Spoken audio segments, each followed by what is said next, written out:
এই দেখ, একদম ভালো হবে না বলছি, ছেড়ে দে আমাকে। তুই বলবি আর আমি তোকে ছেড়ে দিব, এটা তুই ভাবলি কি করে?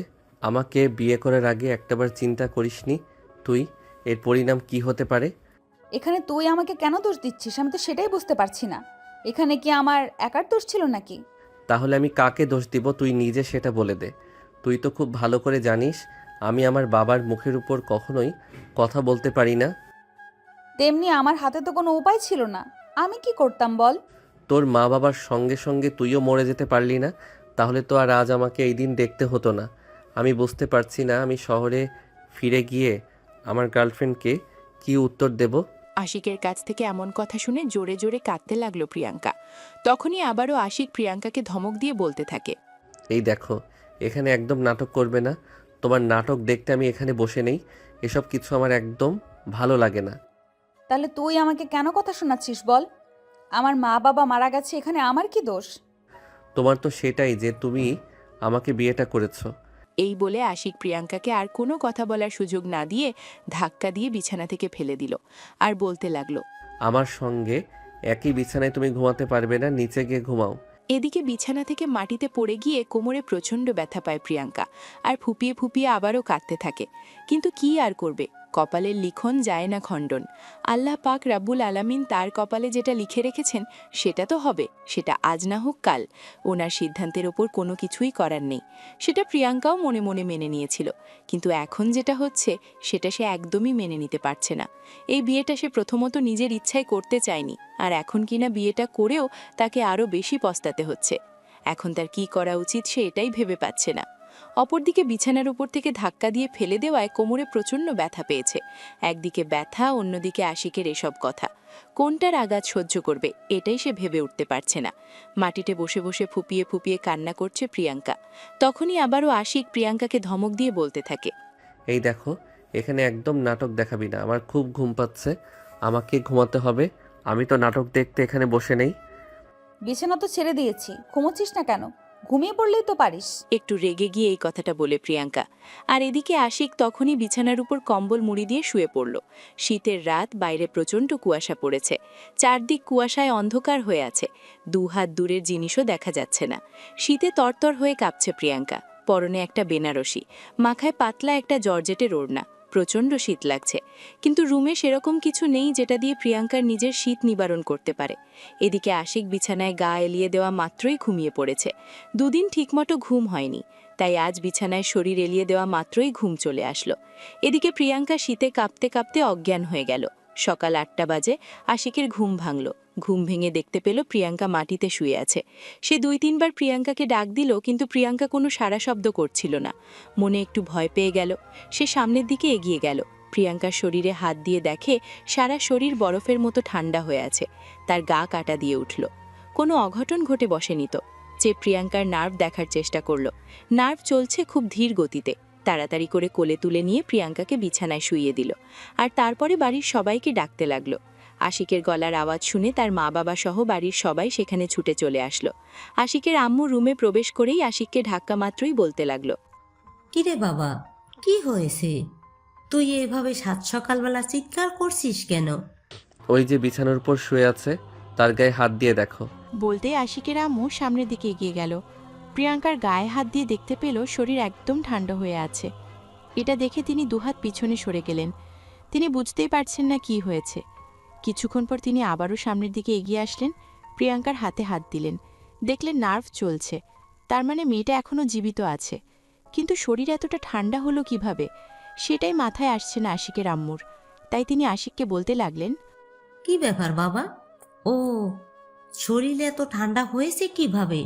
এসব কথা পরে বলা যাবে, এখন আগে কিভাবে সব কিছু ঠিক করা যায় সেটাই বলো।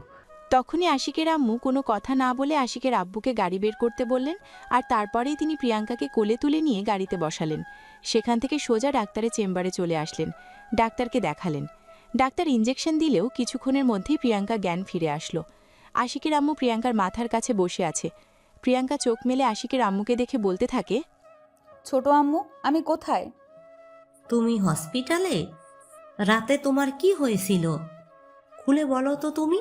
প্রিয়াঙ্কা কোনো কথা বলছে না, চুপচাপ শুয়ে আছে। আর দুই চোখ দিয়ে 2 ফোঁটা নোনা জল গড়িয়ে পড়ল। এটা দেখে আশিকের আম্মুর সন্দেহ আরও তীব্রতর হতে লাগল। তাই তিনি আবারও প্রিয়াঙ্কাকে বলতে লাগলেন, কি ব্যাপার প্রিয়াঙ্কা, তোমাকে আমি কোনো কিছু জিজ্ঞাসা করেছি, তুমি আমার কথার উত্তর দিচ্ছ না কেন? কি হয়েছে বলো আমাকে।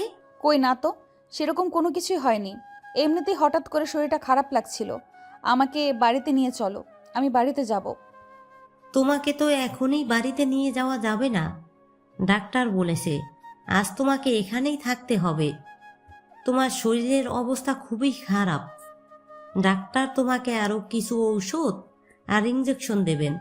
কিন্তু ছোট আম্মু, আমার এখানে একদম থাকতে ইচ্ছে করছে না। আমি বাড়িতে চলে যেতে চাই। দেখো, একদম কথা বলো না। বললাম তো তোমার শরীরের অবস্থা ভালো নেই, তোমাকে আজ এখানেই থাকতে হবে, ডাক্তারের কথা ভাবতেই হবে। এই বলে তিনি প্রিয়াঙ্কার মাথায় হাত বুলিয়ে দিতে লাগলেন আর প্রিয়াঙ্কাকে বলতে লাগলেন একটু ঘুমিয়ে নেওয়ার জন্য। প্রিয়াঙ্কা তখন আর কোনো কথা বলল না, আশিকের আম্মুর সামনে নিজের চোখ দুটো বন্ধ করে রাখল। বেশ কিছুক্ষণ পর আশিকের আম্মু সেখান থেকে উঠে বাইরে আসলেন। কেবিনের বাইরে অপেক্ষা করছিল আশিক আর তার আব্বু। আশিকের আম্মু আশিকের দিকে তাকালেন আর তারপরে বলতে লাগলেন, দেখো বাবা, আমি খুব ভালো করেই জানি এমনি এমনি কোনো কিছুই হয়নি, কিছু একটা তো হয়েছিল। বল আমাকে, কি হয়েছিল? আচ্ছা, আমি বুঝতে পারছি না তোমরা আমাকে কেন বারবার জিজ্ঞেস করছো এখানে আমার কি দোষ, আমি কি করেছি। তুই কি করেছিস সেটা জিজ্ঞাসা করিনি, কি হয়েছিল সেটা জিজ্ঞাসা করেছি। এই বলে আশিকের আম্মু আশিককে অনেক জোর জবরদস্তি করতে লাগলো কাল রাতে কি হয়েছিল সেটা খুলে বলার জন্য। অবশেষে আশিক সবকিছু খুলে বলতে বাধ্য হলো। সবকিছু শুনে মাথায় হাত দিয়ে বসে পড়েন আশিকের আম্মু। ওনার ছেলে এরকম কিছু একটা করবে উনি কখনো কল্পনাও করতে পারেনি। তাই তিনি আশিককে বলতে থাকেন, দেখ বাবা, তুই আমাদের সন্তান হয়ে এরকম কিছু একটা করবি, এটা তো ভুল করেও আমরা কল্পনাও করিনি। ও আচ্ছা, তাই বুঝি। তাহলে তোমরা কি করে ভাবলে যে তোমরা আমার মা বাবা হয়ে এমন একটা মেয়ের সঙ্গে আমাকে বিয়ে করিয়ে দেবে আর আমি সেটা মেনে নেব? এরকম মেয়ে মানে? মেয়েটা কোন দিক থেকে কম আছে আমাকে বল শুনি। আমি শহরে বড় হয়েছি, এই গাইয়া ভূত খ্যাত একটা মেয়েকে বিয়ে করার জন্য নয়। আমি এই বিয়ে কোনোদিন মেনে নিব না, ওকে আমি কোনো দিনও আমার স্ত্রীর অধিকার দেব না, এই তোমাদের বলে দিলাম। এই বলে তার আম্মুকে আর কোনো কথা বলার সুযোগ না দিয়ে হসপিটাল থেকে হনহন করে বের হয়ে আসলো আশিক। যদিও তার আম্মু পিছন থেকে বেশ কয়েকবার তাকে ডাক দিয়েছিল, ফেরানোর চেষ্টা করেছিল, কিন্তু আশিক তার আম্মুর কোনো কথাই শোনেনি। আশিকের আম্মু তখন আর সেখানে এক মুহূর্ত দাঁড়িয়ে না থেকে প্রিয়াঙ্কার কাছে চলে গেলেন। প্রিয়াঙ্কা তখন আবারও কান্না করছিল। আশিকের আম্মু প্রিয়াঙ্কার চোখ দুটো মুছে দিয়ে বলতে লাগলো, প্লিজ লক্ষ্মী মেয়ে আমার, কান্না করিস না। আমরা যা করেছি তোর ভালোর জন্যই করেছি, তোর সেফটির কথা চিন্তা করেই করেছি। কিন্তু ছোট আম্মু, আমার তো মনে হয় না এইসব কিছু কোনো দিনই আমার জন্য ভালো বা সুখকর হবে। চিন্তা করিস না মা, আস্তে আস্তে সব ঠিক হয়ে যাবে। তুই আমাদেরকে একটু সময় দে, আমরা সব ঠিক করে দিব। আমি তো তোমাদের কথার উপর ভরসা করে এই বিয়েতে রাজি হয়েছিলাম, কিন্তু এখন আমার সঙ্গে যেটা হচ্ছে সেটার জন্য তো আমি মোটেও প্রস্তুত ছিলাম না। এই বলে প্রিয়াঙ্কা আবারও নিজের চোখের পানি ছেলে দেয়। এদিকে আশিকের আম্মু প্রিয়াঙ্কার এই চোখের পানি সহ্য করতে পারছিলেন না আর। তিনি আবারও প্রিয়াঙ্কার চোখ দুটো মুছে দিতে থাকেন আর প্রিয়াঙ্কাকে আর কান্না করতে মানা করতে থাকেন। কিন্তু প্রিয়াঙ্কাই বা কী করবে, আর কী বা করার আছে? একটা মেয়ের যখন নিজের সামনে নিজের জীবনটাকে নষ্ট করতে দেখে, তখন কি আর চাইলেও সে নিজেকে সামাল দিতে পারে? প্রিয়াঙ্কার তো সেই রকমটাই হচ্ছে। কদিন হলো সে নিজের মা বাবাকে হারিয়েছে, আর এখন তার উপর দিয়ে এত বড় একটা ঝড় যাচ্ছে। সবকিছু মিলিয়ে সে নিজেকে সামলানোর শক্তিটুকুই হারিয়ে ফেলেছে। এদিকে আশিক বাড়িতে এসেই নিজের সবকিছু গুছিয়ে নিয়েছে। সে আজ এই শহরে চলে যাবে। ওই মুহূর্তেই আশিকের আম্মু আশিককে ফোন দিল। কই তুই? কোথায় আবার থাকবো, বাড়িতে এসেছি, ব্যাগপত্র গুছাচ্ছি, আমি আজকেই শহরে ফিরে যাব। তুই কি করতে চাইছিস আমি কিছুই বুঝতে পারছি না। তুই যদি আজ এবং এই মুহূর্তে এখান থেকে চলে যাস, তাহলে একটা কথা ভালোভাবে মাথায় ঢুকিয়ে নে, তুই কিন্তু আমার সমস্ত সম্পত্তি থেকে বঞ্চিত হবে, এই তোকে বলে দিলাম। তোমরা আমার সৎ মা বাবা নাকি আমি তো সেটাই ভেবে পাচ্ছি না। একটা থার্ড ক্লাস বস্তিমার্কা মেয়ের জন্য তোমরা আমার সঙ্গে এরকম আচরণ করছো? দেখো, তুমি এখন কিন্তু একদম বেশি বলে ফেলতেছো। যেটা বলা তোমার একদমই উচিত হচ্ছে না। কিন্তু আশিক তার আম্মুর সেই কথা শুনল না। ততক্ষণে ফোন কেটে দিয়েছে। এদিকে আশিকের আব্বু আম্মু দুজনেই সারা রাত হসপিটালে রইল প্রিয়ঙ্কার সঙ্গে। পরের দিন সকাল 11টার দিকে যখন প্রিয়ঙ্কাকে হসপিটাল থেকে রিলিজ করা হলো, তারা দুজনেই প্রিয়ঙ্কাকে সঙ্গে নিয়ে তবেই বাসায় ফিরল। অপরদিকে আশিকও সেদিন আর শহরে ফিরে যেতে পারল না, কারণ এটা একদম গ্রাম এলাকা, এখানে সবসময় গাড়ি পাওয়া যায় না। আশিক বাস স্টপেজে গিয়েছিল ঠিকই, কিন্তু ঢাকায় ফিরে যাওয়ার জন্য কোনো গাড়ি পায়নি, তাই তাকে সন্ধ্যার দিকে আবারও ফেরত আসতে হয়। তাই তো পরের দিন সকালবেলা আমাকে নিয়ে বাড়িতে ফিরে এসে আশিকের আব্বু আম্মু দেখতে পান আশিক তখনও বিছানায় শুয়ে ঘুমাচ্ছে। আশিকের আম্মু প্রিয়ঙ্কাকে বিছানায় সরিয়ে দেন আর বলতে থাকেন কিছুক্ষণ সময় বিশ্রাম নেওয়ার জন্য। আপনাকে আশিকের বাবা বাসায় ফিরে আসার সময় সবার জন্য সকালের নাস্তা বাইরে থেকে কিনে নিয়ে এসেছিল। তারা তিনজনে একসঙ্গে খেয়ে নিল। প্রিয়ঙ্কাকে ওষুধ খাইয়ে দিয়ে আশিকের আম্মু সবার জন্য দুপুরের খাবার রান্না করার ব্যবস্থা করলো। দুপুর 2টার দিকে ঘুম ভাঙে আশিকের। ঘুম থেকে উঠে ফ্রেশ হয়ে আসতেই তার আম্মু তাকে খাবার বেড়ে দিল। খাবার খেয়ে সে তার আম্মুকে বলতে লাগল, আম্মু, ঘরের চাবি দাও আমাকে। আমি এখানেই থাকতে চাইছি না, আমি শহরে ফিরে যেতে চাই। তোমরা পরে কিছু একটা ব্যবস্থা করে ফিরে এসো, নয়তো আমি ড্রাইভারকে দিয়ে গাড়ি পাঠিয়ে দিব। আশিকের কথাটা শুনে প্রচণ্ড পরিমাণ ক্ষেপে গেলেন আশিকের আম্মু, আর তিনি তখন চিৎকার দিয়ে আশিককে বলতে লাগলেন, তুমি কি সবকিছু ফাজলামি পেয়েছো নাকি? আমি তো সেটাই বুঝতে পারছি না।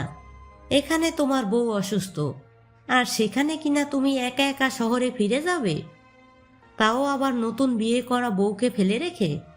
আমি কোনোভাবেই বুঝতে পারছি না তোমরা সবাই আমার সঙ্গে এরকম কেন করছো।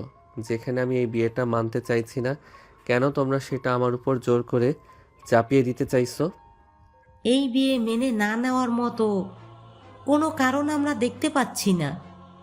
যদি আমাদের চোখের সামনে এমন একটা কারণও পড়তো যে তুমি এই বিয়েটা মেনে নিতে পারবে না, তাহলে আমরা তোমাকে একবারের জন্য জোর করতাম না। আশিকের আম্মু আশিকের কথার কোনো পাত্তা না দিয়ে সেখান থেকে চলে গেলেন। এদিকে আশিক কি করে কিছুই বুঝতে পারছে না, তার মাথায় কোনো কিছুই ঢুকছে না। রাগের ঠেলায় শরীর বজবজ করছে, সে সব কিছু আর মেনে নিতে পারছে না কোনোভাবেই।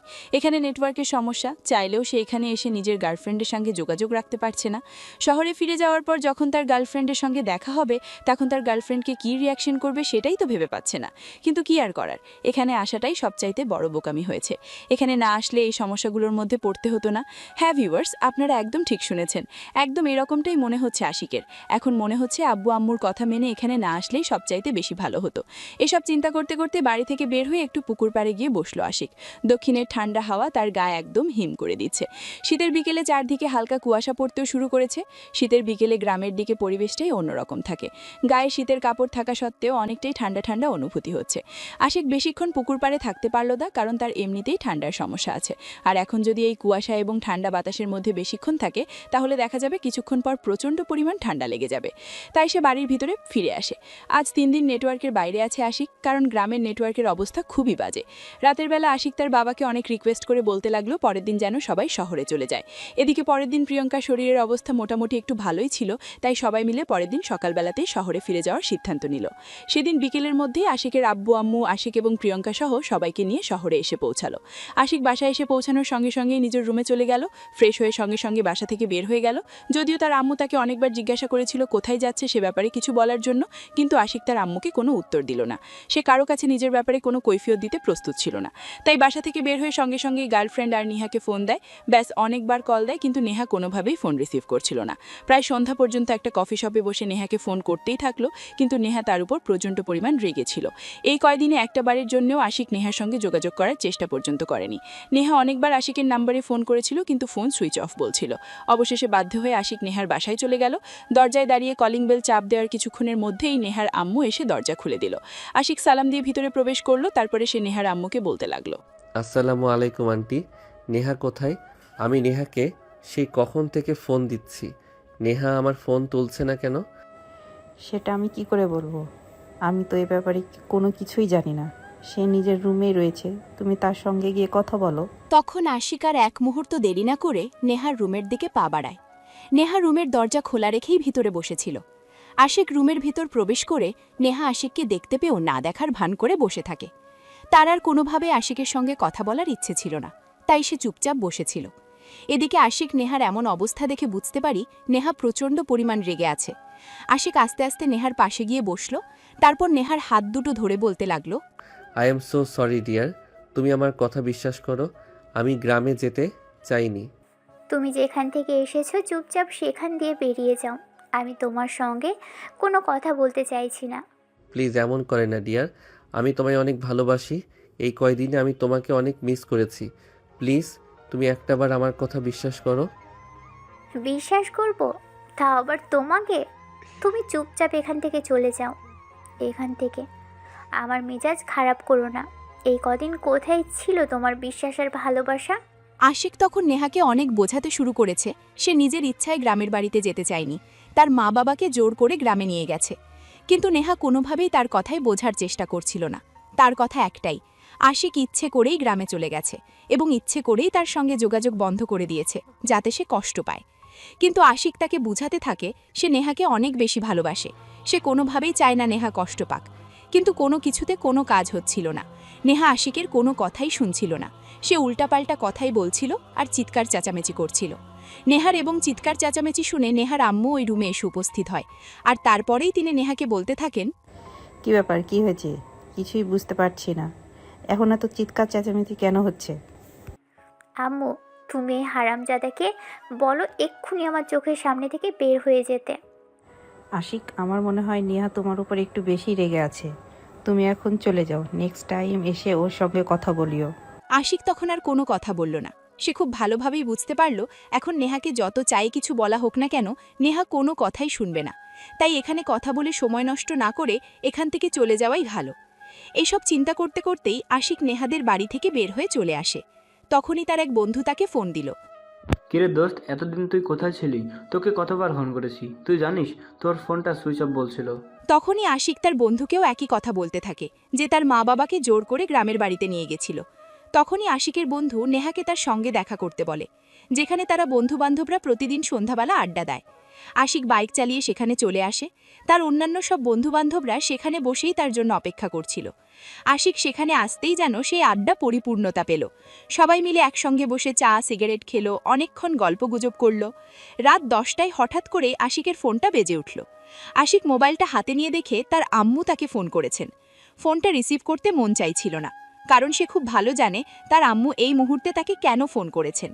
এখন ফোনটা রিসিভ করলেই তার আম্মু তাকে বাসায় চলে যাওয়ার জন্য বলবে, তাই সে ফোনটা সাইলেন্ট করে রেখে দিল। রাত 12:30 আশিক বন্ধুদের সঙ্গে আড্ডা শেষ করে বাসায় ফিরে আসে। কলিং বেল চাপ দেয়, প্রায় 5 মিনিট হয়ে গেছে কিন্তু কেউ দরজা খুলছে না।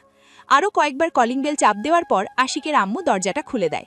দরজা খুলেই তিনি আশিককে দেখতে পেয়ে চিৎকার দিয়ে বলতে থাকেন, এগুলো কোন ধরনের অসভ্যতা? আমি তো সেটাই বুঝতে পারছি না। বাড়িতে তোমার বিয়ে করা নতুন বউ, আর তুমি এত রাত করে বাড়িতে ফিরে এসেছো? দেখো আম্মু, তোমাকে আমি আগেও বলেছি আর এখনও বলছি, এসব আদিক্ষেতা আমায় দেখাতে এসো না। এসব কিছু আমার একদমই ভালো লাগে না। আশিক একটু জোরেই চিৎকার দিয়ে কথাটা বলছিল, যেটা তার বাবা নিজের রুম থেকে শুনতে পেলেন। আর তিনি রুম থেকে বের হয়ে আস্তে আস্তে আশিককে বলতে থাকেন, এটা কোনো মাছের বাজার নয়, এখানে তুমি চিৎকার দিয়ে কথা বলবে কেন? এই বাড়িটা এখনও আমার নামে রয়েছে, তাই এই বাড়িতে থাকতে হলে সবার সঙ্গে ভদ্র আচরণ করতে হবে। বাবার ধমক শুনে আশিক একটু শান্ত হয়ে যায়, কারণ এই বাড়িতে একজন মানুষই আছে যাকে আশিক একটু ভয় পায়। আশিকের বাবা ড্রয়িং রুমে আসতেই আশিক মাথা নিচু করে দাঁড়িয়ে থাকে, আর কোনো কথাই বলে না। তখনই আশিকের বাবা আশিকের সামনে এসে দাঁড়ায় আর বলতে থাকে, এত রাত পর্যন্ত তুমি কোথায় ছিলে? তোমাকে তোমার আম্মু অনেকবার ফোন দিয়েছে, তুমি ফোন তুলছো না কেন? না মানে আসলে আব্বু, আমার ফোনটা সাইলেন্ট করা ছিল আর আমি বন্ধুদের সঙ্গে ছিলাম, তাই টের পাইনি কখন আম্মু আমাকে ফোন দিয়েছিল। আশিক সেখান থেকে চলে যায়। আশিকের আব্বু তখন আশিককে কোনো কিছু বলতে চাইলে আশিকের আম্মু ওনাকে বাধা দিলেন। তিনি খুব ভালো করে জানেন এখন আশিকের আব্বু আশিকের সঙ্গে কথা বলে চিৎকার চেঁচামেচি শুরু করে দেবেন। এত রাতের বেলা বাড়িতে চিৎকার করাটা ভালো? এদিকে প্রিয়াঙ্কার শরীরের অবস্থা অতটা ভালো নয়, মেয়েটা ঘুমাচ্ছে, এখন আর ঝামেলা করতে চান না তিনি। তাই আশিকের পিছন পিছন আশিকের আম্মু তার রুমে চলে আসলো, কারণ প্রিয়াঙ্কা আশিকের রুমেই ঘুমিয়েছিল। আশিক রুমে এসে নিজের বিছানায় কাউকে শুয়ে থাকতে দেখেই মেজাজটা খারাপ হয়ে গেল। সে চিৎকার দিতে যাবে, অন্য সময় পিছন থেকে তার আম্মু বলতে লাগলো, একদম জিজ্ঞাসা করবে না। তোমার বাবা কিন্তু এমনিতেই তোমার উপর প্রচণ্ড পরিমাণে রেগে আছেন। এখন যদি তুমি আবার চিৎকার চেঁচামেচি করো তাহলে তার পরিমাণ কিন্তু খারাপ হবে, এই আমি তোমাকে বলে দিলাম। কিন্তু আম্মু, এই অসভ্য মেয়েটা আমার রুমে আমার বিছানায় কেন ঘুমাবে? তুমি ওকে আমার রুম থেকে নিয়ে যাও। আশিকের আম্মু আশিককে সুন্দর করে বুঝিয়ে দিলেন প্রিয়াঙ্কা তার বিয়ে করা বউ। এখন থেকে প্রিয়াঙ্কা এই রুমেই ঘুমাবে, আর আশিক যেন এটা নিয়ে কোনো ঝামেলা না করে। এই বলতে বলতে তিনি রুম থেকে বের হয়ে চলে গেলেন আর দরজাটা বাইরে থেকে আটকে দিলেন। প্রিয়াঙ্কার শরীর বড্ড ক্লান্ত, আর এদিকে ডক্টরের ঔষধে তার প্রচণ্ড ঘুম পাচ্ছে, তাই প্রিয়াঙ্কা ভোগরে ঘুমাচ্ছে। কিন্তু আশিকের এটা সহ্য হচ্ছে না, তাই সে প্রিয়াঙ্কাকে ঘুম থেকে ডেকে তোলার চেষ্টা করল। প্রিয়াঙ্কা যেহেতু ঘুমের ঔষধ খেয়েছিল, তাই কয়েকবার ডাক দেওয়ার পরেও প্রিয়াঙ্কার ঘুম ভাঙল না। সে ঘুমেই অচেতন হয়ে রইল। অবশেষে বাধ্য হয়ে আশিক আলমারি থেকে একটা বালিশ আর কম্বল নিয়ে সোফায় চলে গেল। সে তো আসলে ঘুমিয়ে পড়ল। পরের দিন সকালবেলা আবার আশিকের ইউনিভার্সিটি আছে। আশিক সকালবেলা ঘুম থেকে উঠে ফ্রেশ হয়ে ভার্সিটি যাওয়ার জন্য তৈরি হয়ে গেল। তখন সকাল 8:30। প্রিয়াঙ্কার ঘুম ভাঙে। ঘুম থেকে উঠে প্রিয়াঙ্কা আশিককে রেডি হতে দেখে বলতে লাগলো, কি ব্যাপার, কোথাও যাচ্ছ নাকি তুমি? কেন, তুই চোখে দেখতে পাস না নাকি? তোর শ্রাদ্ধ করতে যাচ্ছি। মুখটাকে ভেঙচিয়ে কথাটা বলে আশিক। প্রিয়াঙ্কা আশিকের কথায় অনেক বেশি কষ্ট পেলেও কোনো প্রতিউত্তর করল না, চুপচাপ ওখানেই শুয়ে রইল। কিছুক্ষণের মধ্যেই আশিক রুম থেকে বের হয়ে চলে গেল। তার আম্মু সকালবেলা ঘুম থেকে উঠে সবার জন্য নাস্তা বানায়। আশিক বাসা থেকে বের হয়ে যাচ্ছে এটা দেখে তিনি পিছন থেকে বলতে থাকেন, কি রে, কি ব্যাপার? তুই সকালবেলা নাস্তা না করে বাসা থেকে বের হয়ে যাচ্ছিস কেন? আশিক তার আম্মুর কথার কোনো উত্তর দিল না, চুপচাপ বাসা থেকে বের হয়ে গেল। এদিকে তখনই আশিকের বাবা নাস্তার টেবিলে আসে নাস্তা করার জন্য। আশিকের আম্মুর এই কথা শুনে তিনি আশিকের আম্মুকে বলতে থাকেন, এই শোনো, তোমার ছেলেকে এত কথা বলো না তো। তোমার ছেলে যেভাবে উঠতে চায় ওকে ওভাবে উঠতে দাও। দেখবে দিন শেষে তোমার ছেলে এখানেই ফিরে আসতে হবে। তোমার ছেলে পৃথিবীর অন্য কোথাও কোনো জায়গায় হবে না। আমার কথা তুমি মিলিয়ে নিও। সেটা তো আমি খুব ভালো করেই জানি, তোমাকে বলতে হবে না। কিন্তু এখন ছেলেটা যা কিছু করেছে সেটা তো তার জন্য ক্ষতিকর হবে। আমি মা হয়ে তার ক্ষতিটা কিভাবে দেখতে পারি বল? তোমার ছেলেকে সঠিক পথে ফিরিয়ে নিয়ে আসার জন্য একটু স্যাক্রিফাইস তোমাকে করতে হবে, আর একটু ধৈর্য তোমাকে ধরতে হবে। এখানে তোমার আর কোনো কিছু করার নেই। তোমার ছেলে যেভাবে উঠতে চাইছে তাকে সেভাবে উঠতে দাও। এই বলে আশিকের বাবা খাবার টেবিলে এসে বসেন, আর তারপরেই আশিকের আম্মুকে খাবার দিলেন। আশিকের আম্মু তখন আশিকের বাবাকে খাবার দিলেন, আর তারপরেই তিনি আশিকের রুমে চলে গেলেন প্রিয়াঙ্কা ঘুম থেকে উঠেছে কিনা সেটা দেখার জন্য। তিনি আশিকের রুমে গিয়ে দেখেন প্রিয়াঙ্কা তখনও বিছানায় শুয়ে আছে। তার শরীরটা বড্ড ক্লান্ত লাগছে। তিনি প্রিয়াঙ্কাকে ডেকে বিছানা থেকে ওঠান, আর তারপর ফ্রেশ হয়ে নাস্তার টেবিলে আসতে বলেন। প্রিয়াঙ্কাও আশিকের আম্মুর কথা অনুযায়ী আর এক মুহূর্ত দেরি না করে ফ্রেশ হয়ে নাস্তার টেবিলে চলে আসলো। আশিকের আম্মু আর প্রিয়াঙ্কা দুজনে একসঙ্গে নাস্তা শেষ করে নিল, আর তারপরেই প্রিয়াঙ্কা আশিকের আম্মুকে বলতে লাগলো, ছোট আম্মু, আমার মনে হচ্ছে আমার এখানে আসাটা একদম উচিত হয়নি। আমি গ্রামেই ভালো ছিলাম। আশিকের আম্মু প্রিয়াঙ্কার কথার কোনো জবাব দিলেন না, কারণ তিনি খুব ভালো করে জানেন প্রিয়াঙ্কা এই কথা কেন বলছে। তিনি চুপচাপ প্রিয়াঙ্কাকে নাস্তা করে নিতে বলল। প্রিয়াঙ্কাও তখন আশিকের আম্মুর মুখের ওপর কোনো কথা না বলে নাস্তা শেষ করে নিয়ে ড্রয়িং রুমে গিয়ে বসল। আশিকের আম্মুও তখন প্রিয়াঙ্কার পাশে এসে বসে প্রিয়াঙ্কার মাথায় হাত বুলিয়ে দিয়ে বলতে থাকে, দেখ মা, আমি খুব ভালো করেই জানি তোকে আমার ছেলের এই মুহূর্তে মেনে নিতে পারছে না, কিন্তু কি করবি বল? কপালে যেটা আছে সেটাই তো হবে। একটু ধৈর্য ধর, দেখবি সব ঠিক হয়ে যাবে। তোমরাও এটা ঠিক করনি, তখন তো আমার কোনো কথা শুনলে না। যদি শুনতে তাহলে আজ আমাকে এই পরিস্থিতির সম্মুখীন হতে হতো না। যাই হোক, সেসব কথা না বলি।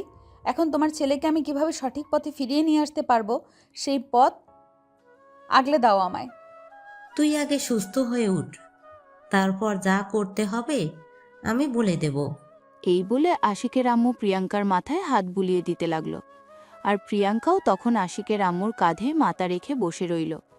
এই মুহূর্তে তার কেন জানি মনে হচ্ছে সে নিজের মায়ের কাঁধেই মাথা রেখে শুয়ে আছে। আসলে মায়ের শরীরের গন্ধ আর মায়ের ভালোবাসা অন্য একটা মায়ের কাছেই পাওয়া যায়। আশিকের আম্মু তখনই প্রিয়াঙ্কাকে বলতে লাগলো, আচ্ছা, শীতকাল তো চলতেছে, তুই শীতের পিঠা খাবি তো? প্রিয়াঙ্কা, পিঠা খেতে ভীষণ পছন্দ করি। আশিকের আম্মুর মুখ থেকে এই কথাটা শুনেই তার মুখে এক চিলতে হাসি ফুটে উঠল, আর সে বলতে লাগলো, খাবো মানে? অবশ্যই খাবো। তুমি বানাবে আর আমি খাবো না, এটা কি হতে পারে নাকি? আশিকের আম্মু তখন প্রিয়াঙ্কাকে বলে রুমে গিয়ে বিশ্রাম নেওয়ার জন্য। দুপুরে খাবার সময় হলে তিনি প্রিয়াঙ্কার খাবারটা রুমে পৌঁছে দেবেন, আর বিকেলবেলা পিঠা বানাবেন। যদিও প্রিয়াঙ্কা এখান থেকে যেতে চাইছিল না, তার একা একা ভালো লাগছিল না, তাই আশিকের আম্মু নিজের মোবাইলটা প্রিয়াঙ্কার হাতে তুলে দেন আর মোবাইলে ভিডিও দেখতে বলেন। তখন প্রিয়াঙ্কা বাধ্য হয়ে এই রুমে ফিরে গেল, আর এদিকে আশিকের আম্মু দুপুরের রান্নার আয়োজন করতে লাগলেন। রান্নাবান্না শেষ হলে তিনিও নিজের রুমে গিয়ে বিশ্রাম করতে থাকেন। এদিকে দেখতে দেখতে তো দুপুর গড়িয়ে বিকেল হয়ে আসলো। আশিকের আম্মু বাড়ির ল্যান্ডলাইন থেকে আশিকের আব্বুকে ফোন করেন আর বলতে থাকেন, দেখো, মেয়েটা বাড়িতে একা একা বোরিং হচ্ছে, তুমি ওর জন্য একটা মোবাইল কিনে এনো। এই বলে তিনি ফোনটা রেখে দেন। আর তারপর সেদিন সন্ধেবেলা আশিকের বাবা যখন বাড়িতে ফিরে আসলেন, প্রিয়াঙ্কার জন্য আর একটা স্মার্টফোন কিনে আনেন। সেই সঙ্গে প্রিয়াঙ্কার জন্য বেশ কিছু জামাকাপড় আর কিছু চকলেট। প্রিয়াঙ্কার রুমে শুয়েছিল। আশিকের আব্বু বাসায় আসা মাত্রই প্রিয়াঙ্কার নাম ধরে ডাকতে লাগল। আশিকের আব্বুর গলার আওয়াজ শুনে প্রিয়াঙ্কা ড্রয়িং রুমে ছুটে আসে। অতঃপর তিনি সেই জিনিসগুলো প্রিয়াঙ্কার হাতে তুলে দেন। প্রিয়াঙ্কা এতগুলো জিনিস একসঙ্গে দেখে খুশিতে আত্মহারা হয়ে বলতে থাকে, আরে ছোট আব্বু, এটা তুমি কি করলে? এতগুলো জিনিস কেন এনেছো? তখনই আশিকের আব্বু বলতে থাকেন, এগুলো প্রয়োজন তাই তিনি এনেছেন। তারপর তিনি প্রিয়াঙ্কাকে এগুলো নিয়ে রুমে যেতে বলেন, আর ড্রেসগুলো একবার ট্রায়াল দিয়ে দেখে নিতে বলেন। প্রিয়াঙ্কা এতগুলো জামাকাপড় কখনোই একসঙ্গে দেখেনি। এতগুলো জামাকাপড় একসঙ্গে দেখে ভীষণ খুশি হয়। রুমে গিয়ে দরজা খোলা রেখে সে ড্রেস ট্রায়াল দিচ্ছিল, কারণ বাড়িতে আশিকের আব্বু আম্মু ছাড়া কেউ নেই, আর এই রুমে কেই বা আসবে এই সময়ে। কিন্তু দুর্ঘটনা ঘটে গেল তখনই। আশিক বাসায় ফিরে আসে। কোনো কথা না বলেই দরজা নক করে রুমের ভিতর প্রবেশ করে, কারণ সে মনে মনে ভেবেছিল এই মুহূর্তে প্রিয়াঙ্কা হয়তো রুমে নেই, আর থাকলেই বা কি, তার রুমে সে কেন নক করে প্রবেশ করতে যাবে। কিন্তু প্রিয়াঙ্কা তখন ড্রেস চেঞ্জ করছিল। আশিকের রুমের দরজা খুলে দেখতে পেল প্রিয়াঙ্কা এই অবস্থায় দাঁড়িয়ে আছে। তখন সে দিল এক চিৎকার। আশিকের চিৎকার শুনে পিছন ফিরে তাকায় প্রিয়াঙ্কার, তখনই তার হাতে থাকা ড্রেসটাও নিচে পড়ে গেল। একদম সারা শরীরে একটা সুতো পর্যন্ত নেই। বড় করে প্রিয়াঙ্কা নিজেকে সামলে নিয়ে তাড়াহুড়ো করে জামাটা তুলে নিয়ে ওয়াশরুমে ছুটে গেল।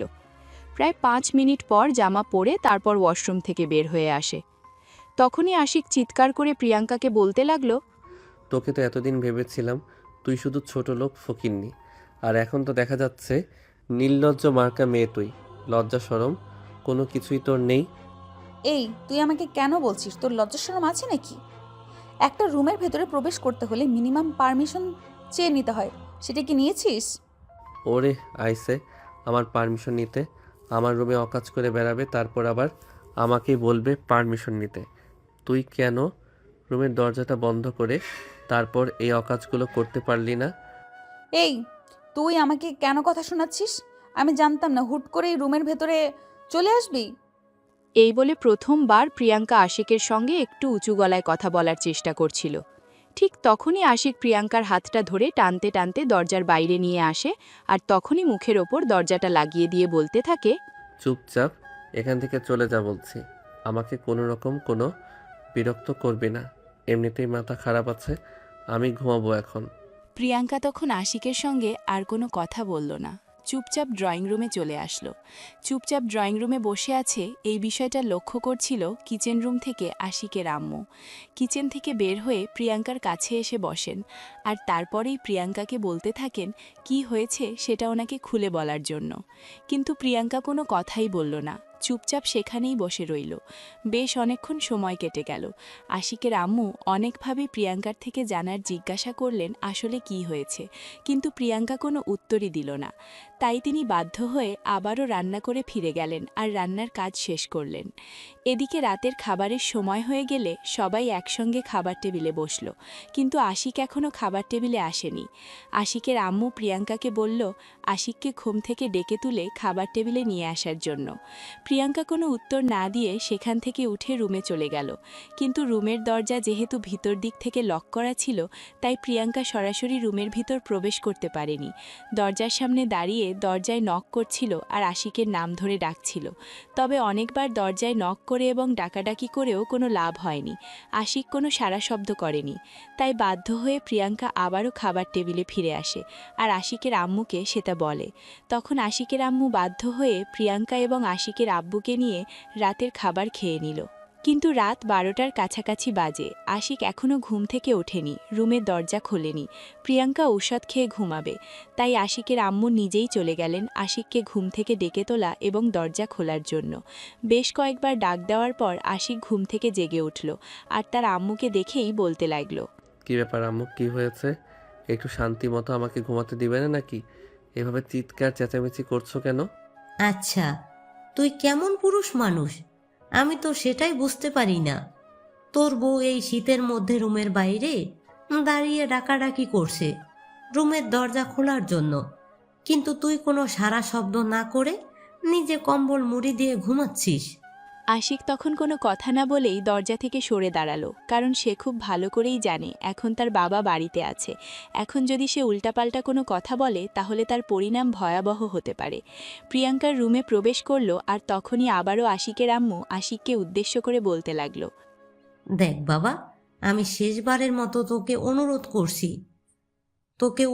করে বলছি, যা করেছিস করেছিস, এবার সব কিছু ভুলে গিয়ে মেয়েটাকে মেনে নে, আর কোনো ঝামেলা করিস না। এই বলে তিনি সেখান থেকে চলে গেলেন। আশিকের রুমের দরজাটা লাগিয়ে দেয়। প্রিয়াঙ্কা সোফার উপর বসে আছে, এটা দেখে আশিক কি বলতে লাগলো, আচ্ছা, তোর কি লজ্জা শরমের বালাইটুকু পর্যন্ত নেই? আমি তো সেটাই বুঝতে পারছি না। আমি কি করব? তুই আমাকে কেন কথা শোনাচ্ছিস? ছোট আম্মু ছোট আব্বুকে বলতে পারিস না আমাকে বাড়ি থেকে বের করে দিতে? তাহলে তো আর কোনো ঝামেলা হয় না। এই কথা শুনে আশিকের রাগ আরও গজগজ করতে লাগলো, কারণ সে খুব ভালো করেই জানে তার আব্বু আম্মুর সঙ্গে এ ব্যাপারে কথা বলা মানে নিজের বিপদ নিজেই আরও ডেকে আনা। সে প্যান্টের পকেট থেকে সিগারেটের প্যাকেট আর লাইটার বের করে ব্যালকনিতে চলে যায়। সেখানে দাঁড়িয়ে একটার পর একটা সিগারেট খেতে লাগলো। প্রিয়াঙ্কা রুম থেকে বের হয়ে তার পিছনে এসে দাঁড়ায় আর তখনই আশিককে দেখে বলতে থাকে, আচ্ছা, তুই এখানে দাঁড়িয়ে এইভাবে সিগারেট খাচ্ছিস কেন? রুমে গিয়ে খেতে পারিস, এখানে বাতাসটা ভীষণ ঠান্ডা। আমাকে এত তর দেখাতে হবে না। আম্মু যদি জানতে পারে আমি রুমের ভিতর সিগারেট খেয়েছি তাহলে আমাকে বাস দিবে। ছোট আম্মু কোনো কিছু জানতে পারবে না। ছোট আম্মুর রুমে আসার আগেই আমি সব পরিষ্কার করে দিব, কিন্তু এই ঠান্ডার মধ্যে তুই এখানে দাঁড়িয়ে থাকিস না, রুমে যা। প্রিয়াঙ্কার কথায় আশিকার এক মুহূর্ত দেরি না করে রুমের ভিতর চলে আসে আর তারপর বিছানার একপাশে বসে বসেই আবারও সিগারেট খেতে শুরু করে। অপরদিকে প্রিয়াঙ্কা তখনও সোফায় বসে আছে। সে ঔষধ খেয়ে নিয়েছে, ভীষণ ঘুম পাচ্ছে, কিন্তু ঘুমাবে কোথায় সেটাই ভেবে পাচ্ছে না। আশিক কি কোনো কিছু জিজ্ঞাসা করবে সেটা সাহসও পাচ্ছে না, কারণ এখন এই মুহূর্তে আশিককে কোনো কিছু জিজ্ঞাসা করলেই ধমক শুনতে হবে। তার চাইতে বরঞ্চ এভাবে চুপচাপ বসে থাকাই তার কাছে বেটার বলে মনে হচ্ছে। হঠাৎ তাই একটার কাছাকাছি আশিক তখনও বসে বসে সিগারেট খাচ্ছে। পুরো এক প্যাকেট সিগারেট শেষ করে ফেলেছে, কিন্তু তার নেশা যেন কাটছে না। প্রিয়াঙ্কা তখনও সোফায় বসে আছে। আশিক সেটা দেখতে পেয়ে বলতে লাগলো, এখনো ঘুমাচ্ছিস না কেন? এখনো ঢং দেখে বসে আছিস কেন? না মানে আসলে কোথায় ঘুমাবো সেটাই ভেবে পাচ্ছি না। তখনই আশিক বিছানা থেকে একটা বালিশ আর কম্বল প্রিয়াঙ্কার দিকে ছুঁড়ে দিয়ে বলতে লাগলো সোফায় ঘুমিয়ে যাওয়ার জন্য। প্রিয়াঙ্কারও তার সঙ্গে তর্ক করার কোনো মুড ছিল না, তাই সে কোনো কথা না বলেই কম্বল আর বালিশ নিয়ে সোফায় শুয়ে পড়ল। এভাবেই যাচ্ছিল তাদের দিনগুলো। রুমের ভিতর কি হতো না হতো এগুলো বাইরে কেউ কোনোভাবেই জানতে পারত না, কারণ প্রিয়াঙ্কা কখনোই আশিকের মা বাবার কাছে আশিকের নামে কোনো কমপ্লেন করত না। যতটা আশিকের মা বাবা দেখতে পেত ঠিক ততটাই তারা জানত। তবে এতে প্রিয়াঙ্কার সেরকম কোনো অভিযোগ ছিল না, কারণ তার জীবনটাই এরকম। সেখানে কাউকে দোষারোপ করা তাকে মানায় না।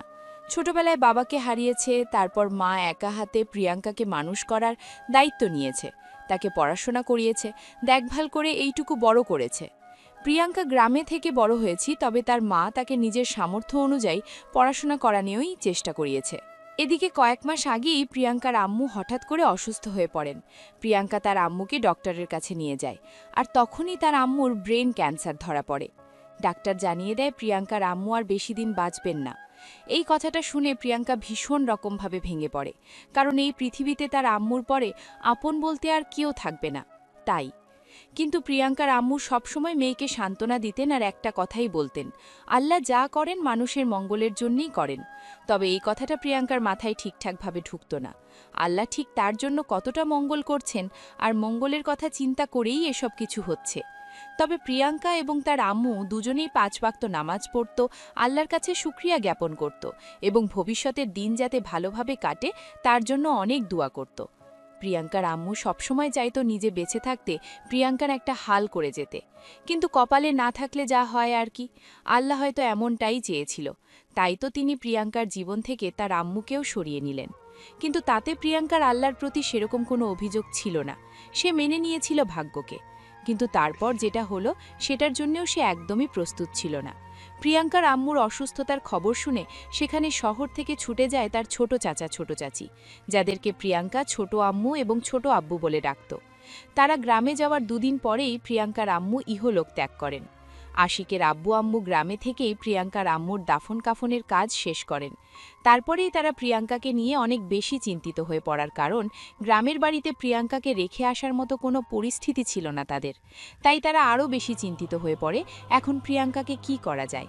তখনই গ্রামের কিছু লোক এসে আশিকের বাবাকে বলতে থাকেন প্রিয়াঙ্কাকে যেন তারা তাদের সঙ্গে নিয়ে আসে। বাড়িতে একটা যুবক ছেলে আছে, সেই বাড়িতে একটা যুবতী মেয়েকে কিভাবে রাখবেন এটাই চিন্তা করে পান না আশিকের বাবা। তখনই আশিকের আম্মু নিজের থেকেই আশিকের বাবাকে এই একটা কথা বলেন, দেখো, আমরা কিন্তু চাইলে একটা কাজ করতে পারি যেটা প্রিয়াঙ্কার জন্য খুবই ভালো হবে এবং আমাদের জন্য। কে সেই কাজ? তাহলে সেটা তুমি আমাকে বলছো কেন? আমরা যদি প্রিয়াঙ্কাকে আমাদের বাড়ি নিয়ে যাই আমার পুত্রবধূ পরিচয়, তাহলে সেটা প্রিয়াঙ্কা এবং আমাদের জন্য খুবই ভালো হবে। এই কথা শুনে বেশ কিছুক্ষণ চুপ করে থাকেন আশিকের আব্বু, কারণ তিনি এটা খুব ভালোভাবেই জানতেন আশিক শহরে বড় হয়েছে, সেই বিষয়টা কখনোই মেনে নেবে না। কিন্তু প্রিয়াঙ্কা ওনার নিজের ভাইয়ের মেয়েটাকে তিনি এভাবে বিপদে ফেলে রেখে চলে যেতে পারেন না।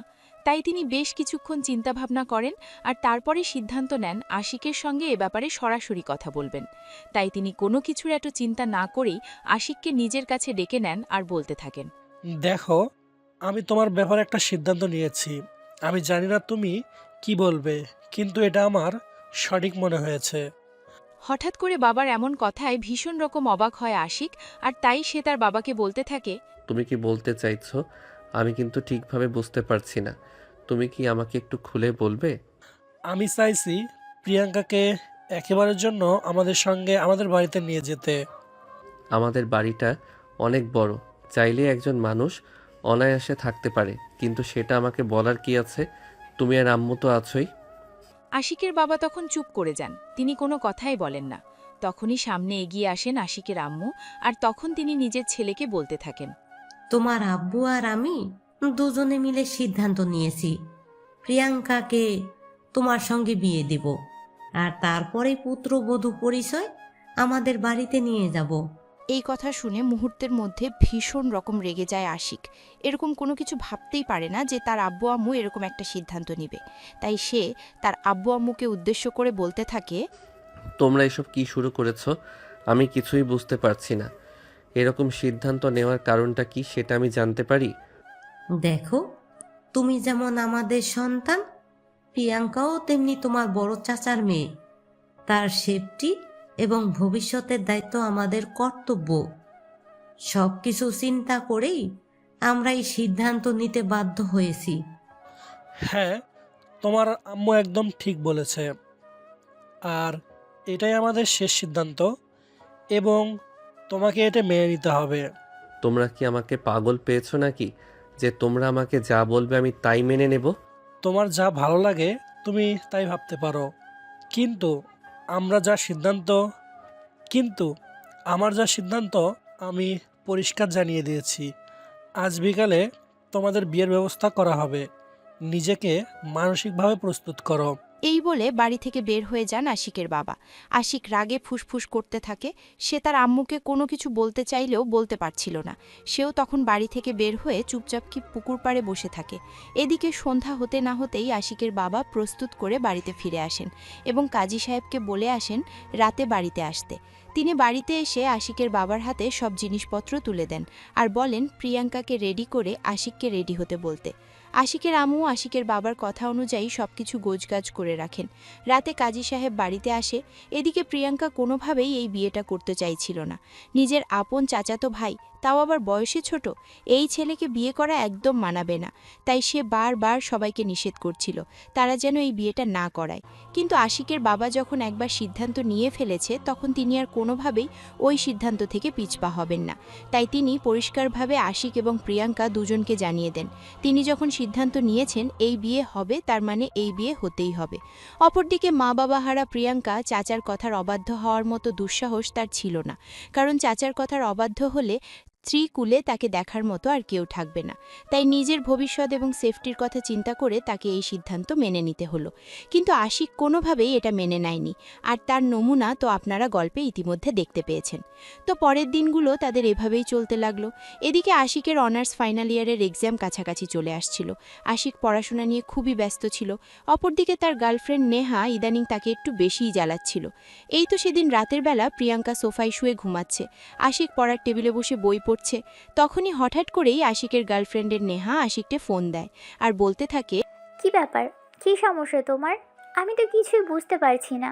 তুমি ইদানিং আমাকে এভাবে কেন অ্যাভয়েড করছো? দেখো, আমি তোমায় অ্যাভয়েড কোথায় করলাম? তুমি তো জানোই সামনেই আমার এক্সাম আছে। এই কটা দিন আমাকে ঠিকমতো পড়াশোনা করতে হবে। তাই আমি পড়াশোনার মধ্যেই নিজেকে ব্যস্ত রাখছি। এখানে তোমায় অ্যাভয়েড করার কি আছে? আমি তো সেটাই বুঝতে পারছি না। দেখো, একদম চালাকি করার চেষ্টা করো না। আমি খুব ভালোভাবেই বুঝতে পারছি ইদানিং তুমি আমাকে আর আগের মতো সময় দাও না, কল দাও না, খোঁজ খবরও নাও না। কি হয়েছে তোমার সেটা আমাকে বলবে? বিলিভ মি, আমার কিছুই হয়নি।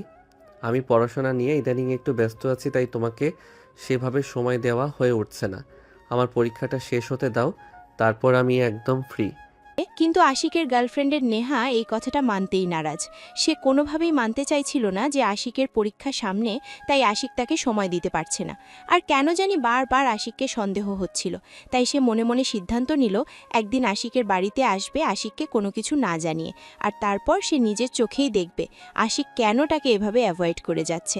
যেমন চিন্তা তেমনই কাজ। ঠিক দুদিন পরেই একদিন সকালবেলা নেহা আশিককে কোনো কিছু না জানিয়ে তাদের বাড়িতে চলে আসে। সকালবেলা আশিকের আম্মু রান্নাঘরে কাজ করছিলেন। তিনি বুঝতেই পারেননি এই সাত সকালে কে এসেছে আর কলিং বেল চাপ দিচ্ছে। আশিকের আম্মু এগিয়ে গেলেন আর তারপর দরজা খুলেই দেখতে পেলেন একটা অপরিচিত মেয়ে দাঁড়িয়ে আছে। তিনি নেহার কাছে তার পরিচয় জিজ্ঞাসা করলে নেহা আশিকের বন্ধু বলে পরিচয়টা দিয়ে আশিকের সঙ্গে দেখা করতে এসেছে এমনটাই বলে। তার জন্যই আশিকের আম্মু নেহাকে বাড়ির ভেতর প্রবেশ করতে দিলেন। আর এদিকে নেহা আশিকের আম্মুর কাছে আশিকের রুম কোথায় সেটা জিজ্ঞাসা করে জেনে নেয়। আশিকের আম্মু ৭-৫ চিন্তা না করে নেহাকে আশিকের রুম দেখিয়ে দিল। নেহা সেখান থেকে সোজা উপরে চলে আসে। আশিকের রুমের দরজায় নক করতে থাকে। সকাল ৭:২০ বাজে তখন। আশিক অঘোরে ঘুমাচ্ছে।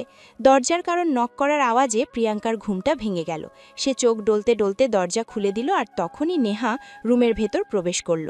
নেহা রুমের ভেতর প্রবেশ করেই প্রিয়াঙ্কাকে চিৎকার দিয়ে বলতে লাগলো, এই মেয়ে, এই রুমে তুমি কি করছো? ঘুম থেকে উঠেই নেহার এরকম কথা শুনে প্রিয়াঙ্কার মেজাজ কিছুটা গরম হয়ে গেল, আর তাই সে একটু উগ্র মেজাজেই নেহাকে বলতে লাগলো, এটা আমার স্বামীর রুম। এই রুমে আমি কি করব সেটার কৈফিয়ত কি আপনার কাছে আমাকে দিতে হবে নাকি? আপনাকে প্রিয়াঙ্কার উত্তর শুনে আরও ৩ গুণ পরিমাণ রেগে যায় নেহা।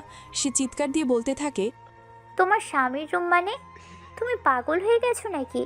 এটা তোমার বয়ফ্রেন্ডের রুম। পাগল আমি হইনি, পাগল তুমি হয়ে গেছো। কারণ এটা আমার স্বামীর রুম আর আমি আশিকের বিবাহিত স্ত্রী। এই কথাটা শুনে মাত্রই নেহা যেন আরও বেশি রেগে গেল। সে চিৎকার করে বিছানায় শুয়ে থাকা আশিকের দিকে এগিয়ে গেল। ঘুমন্ত অবস্থায় আশিককে টেনে দাঁড় করালো। হঠাৎ করে ঘুমের মধ্যে কারোর এভাবে ডাক দেওয়াতে আশিক একটু বেঁকে পড়ে গেল। সে একটু রেগে গিয়ে বলতে লাগলো, কি শুরু হয়েছে এখানে? এটা বাড়ি নাকি মাছের বাজার? তুমি এটা আমাকে কেন বলছো? ওই মেয়েটাকে আর তোমাকে জিজ্ঞেস করার কথা। আমার এই মেয়েটা তোমার রুমে কি করছে? কতক্ষণে ঘুম ভেঙে বাস্তবে ফিরে আসে আশিক। সে কোনোভাবে ভাবতেই পারছিল না নেহা তার বাসার ঠিকানা জোগাড় করে বাসা পর্যন্ত চলে আসবে আর এখানে এসে এরকমভাবে রিয়্যাক্ট করবে। সে চোখে একটু পানি দিয়ে নেয় আর তারপরে নেহাকে নিয়ে বাইরে চলে আসার চেষ্টা করতে থাকে। কিন্তু নেহা প্রচণ্ড পরিমাণ রেগে গেছিল। সে কোনো কথাই শুনতে চাইছিল না। তার চিৎকার চেঁচামেচিতে পুরো বাড়ি মাথায় উঠে গিয়েছিল। আর এই সব কিছু আশিকের বাবা নিজের রুম থেকে শুনতে পান। তিনিও তখন ঘুমোচ্ছিলেন। চিৎকার চেঁচামেচি শুনে তিনি নিজের রুম থেকে বের হয়ে আশিকের রুমে চলে আসেন। তিনি আশিকের রুমে এসে এমন অবস্থা দেখে আশিককে জিজ্ঞাসা করেন কি হয়েছে, কিন্তু আশিক কোনো কথাই বলে না, চুপচাপ দাঁড়িয়ে থাকে। এমন অবস্থায় নেহা নিজেই আশিকের বাবাকে বলতে থাকে, আঙ্কেল, আপনার ছেলের সঙ্গে আমার 3 বছরের সম্পর্ক। এখন কদিন ধরে আপনার ছেলে আমাকে অ্যাভয়েড করছে। সেটা জানার জন্যই আমি আপনাদের বাড়িতে এসে দেখতে পাই এই মেয়েটি এই রুমে। হ্যাঁ, তো কি হয়েছে? এটা ওর বিয়ে করা বউ, তাহলে ওর রুমে থাকবে না তো কি অন্য রুমে থাকবে নাকি? মানে কি বলছেন? আপনারা কি সবাই পাগল হয়ে গেছেন নাকি? আমি ওর গার্লফ্রেন্ড থাকার সত্ত্বেও অন্য একটা মেয়েকে বিয়ে করে কিভাবে? এই বলে নেহা আরও উগ্র হতে থাকে। ঠিক তখনই আশিকের বাবা নেহাকে উদ্দেশ্য করে বলতে থাকেন, বিয়ের ভিডিও ফুটেজ আর কাবিননামা ফটোকপি আমার কাছে আছে। তুমি আমার রুমে এসো, আমি তোমায় দেখিয়ে দিচ্ছি কিভাবে কি হয়েছে। এই বলে আশিকের বাবা নেহার হাত ধরে টানতে টানতে নিজের রুমে নিয়ে গেলেন। আর এদিকে প্রিয়াঙ্কা তখনও সেখানেই দাঁড়িয়ে আছে।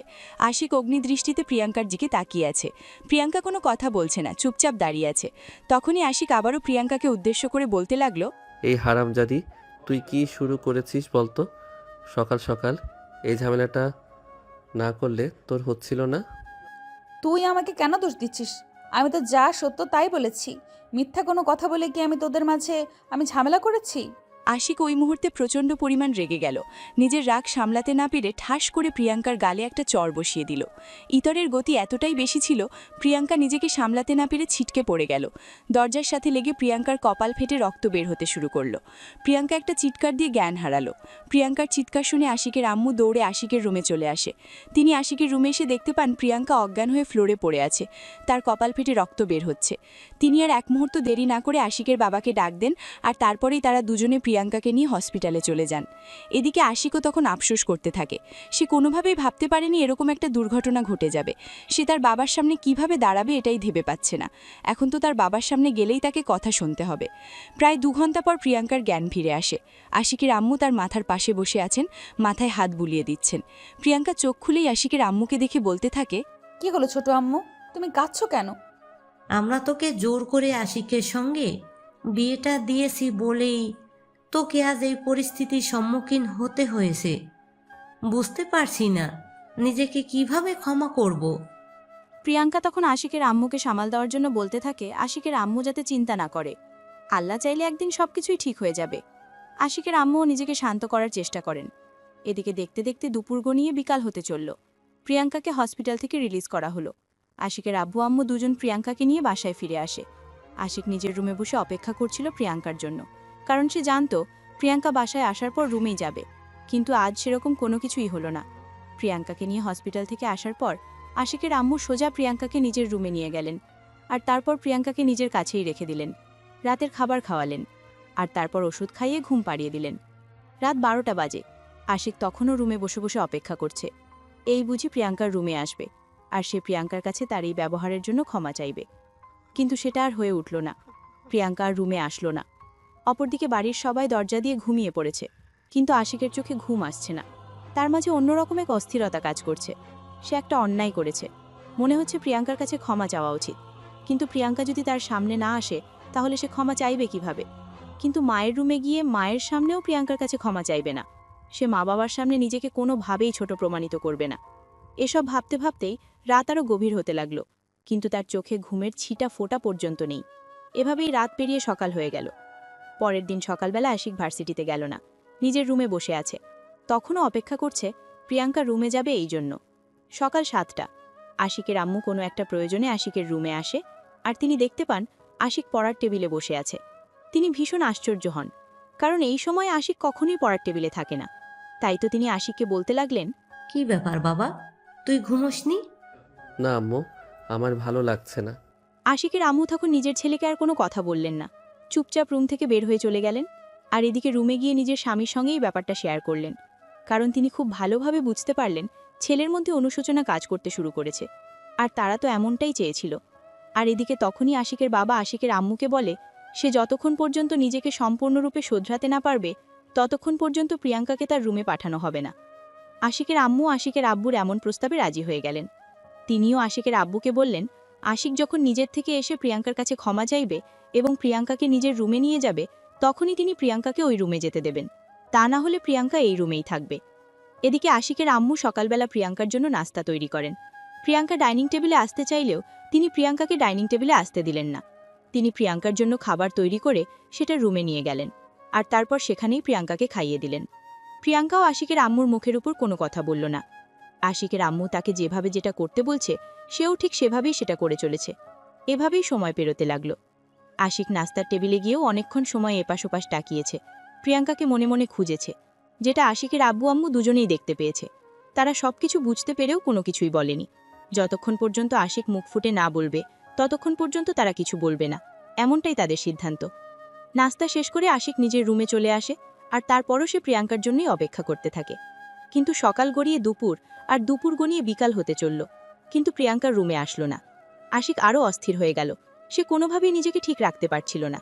এবার মনে মনে সিদ্ধান্ত নিল সে নিজেই প্রিয়াঙ্কার কাছে যাবে এবং প্রিয়াঙ্কার সঙ্গে কথা বলবে। যেমন চিন্তা তেমনি কাজ। রুম থেকে বের হয়ে সোজা তার আম্মুর রুমে চলে গেল। রুমের দরজা ভিতর থেকে লক করা ছিল, তাই আশিক রুমের দরজায় নক করল। এই আম্মু আম্মু কোথায় তুমি? দরজা খোলো। আশিকের আম্মু যেন এমর মুহূর্তের জন্যই এই অপেক্ষা করছিলেন। আশিক ওনাকে ডাক দেওয়ার সঙ্গে সঙ্গে তিনি দরজাটা খুলে দিলেন আর বলতে লাগলেন, কি ব্যাপার? কি হয়েছে? আম্মু আমার বউ কোথায়? তোর বউ কোথায় সেটা আমি কি করে বলবো? সেটা তো তোর জানার কথা। আম্মু আমি কোনো ফাইজলামো করছি না, যা সত্য তাই বলছি। বলো আমার বউ কোথায়? আমার বউ আমার রুমে যাচ্ছে না কেন? এই বলে আশিক আর কোনো উত্তরের অপেক্ষা না করেই রুমের ভিতর প্রবেশ করে। তারপরেই সে দেখতে পায় প্রিয়াঙ্কা বিছানার উপর শুয়ে আছে। এসে প্রিয়াঙ্কাকে কোনো কথা বলার সুযোগ না দিয়ে প্রিয়াঙ্কাকে টান দিয়ে নিজের কোলে তুলে নিল। তার আম্মু তাকে কিছু বলতে চাইছিল, কিন্তু তার আম্মুকে সেই সুযোগটা দিল না। ততক্ষণে প্রিয়াঙ্কাকে নিয়ে রুম থেকে বের হয়ে সোজা তার রুমে চলে আসলো আর দরজাটা লাগিয়ে দিল।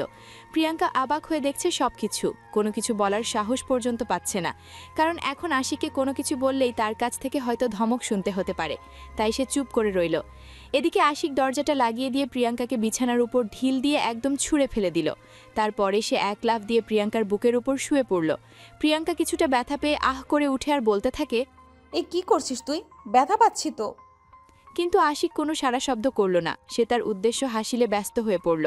সে প্রিয়াঙ্কাকে আর কোনো কথা বলার সুযোগ না দিয়ে প্রিয়াঙ্কার হাত দুটো বিছানার সঙ্গে চেপে ধরে প্রিয়াঙ্কার দুই ঠোঁটে নিজের দুই ঠোঁট ডুবিয়ে দিল।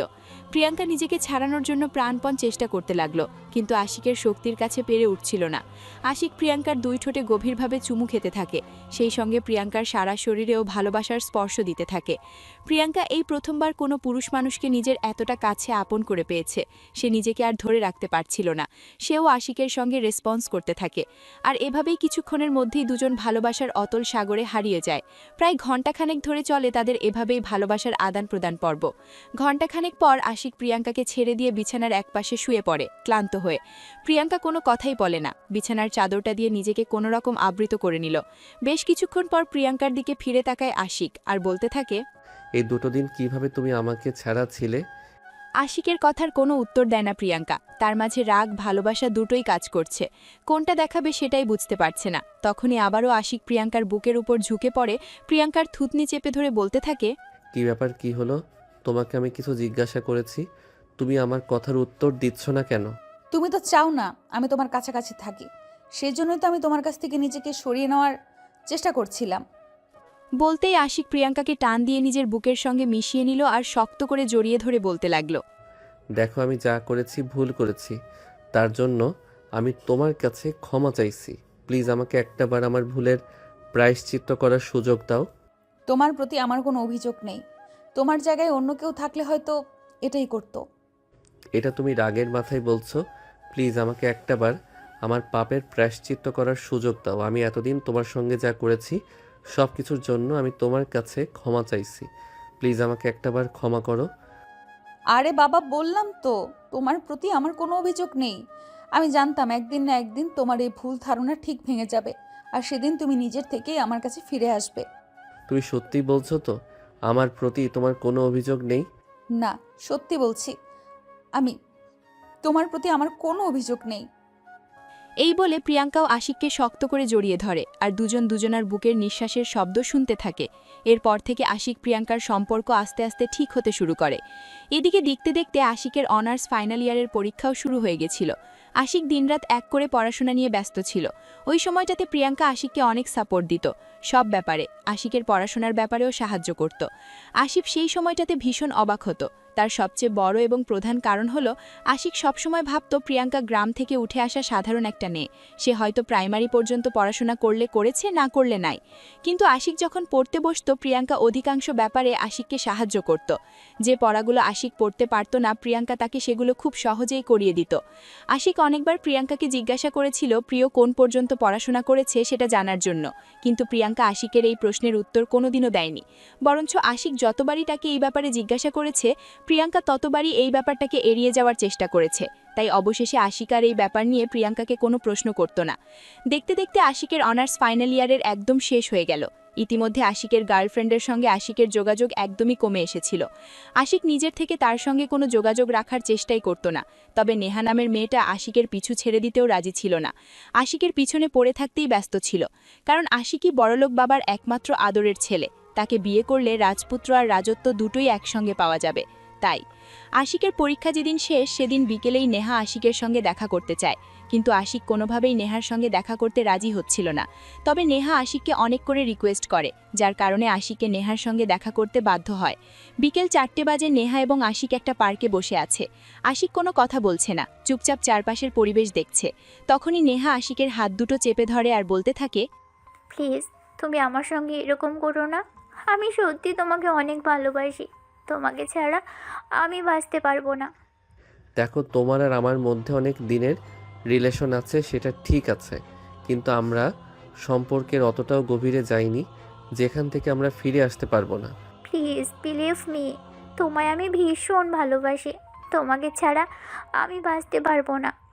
তবে আমি বিবাহিত, আমার ঘরে বউ আছে, তাকে আমি ভীষণ ভালোবাসি, তাকে আমি ঠকাতে পারবো না।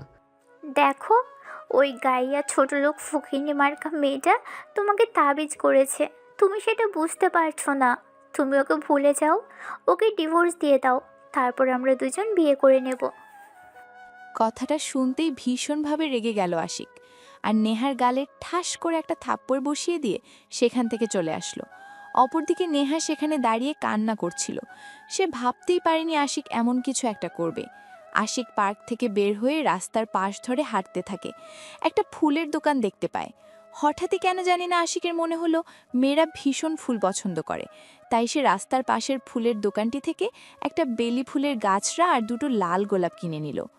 বাসায় এসে কলিং বেল চাপ দিতেই আশিকের আম্মু দরজা খুলে দিল। আশিক তার আম্মুকে দেখতে পেয়ে সে তার আম্মুর কাছেই প্রিয়াঙ্কার কথা জিজ্ঞাসা করে। তখন তার আম্মু বলে প্রিয়াঙ্কা নিজের রুমেই রয়েছে, তাই সে সেখানে আর এক মুহূর্ত দেরি না করে রুমে চলে আসে। আশিক রুমে এসে দেখতে পায় প্রিয়াঙ্কা ব্যালকনিতে বসে একটা গল্পের বই পড়ছে।